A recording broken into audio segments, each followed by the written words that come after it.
What's up, y'all? Me, Big Dude back with story time week.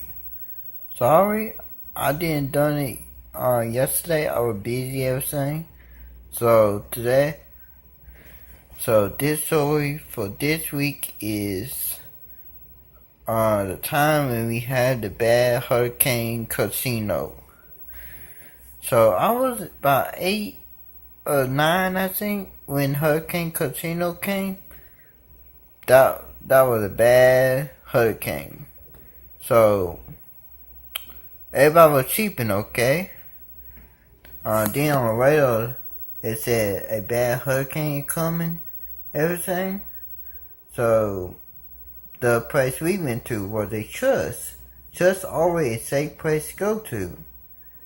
Nothing happened at the church. The church didn't get messed up or nothing either. We almost lost our house. A tree almost fell on top of our house.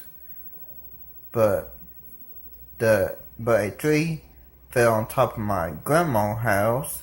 Grandma was at home when the tree fell on the house. So anyway, we went to the Salvation Army.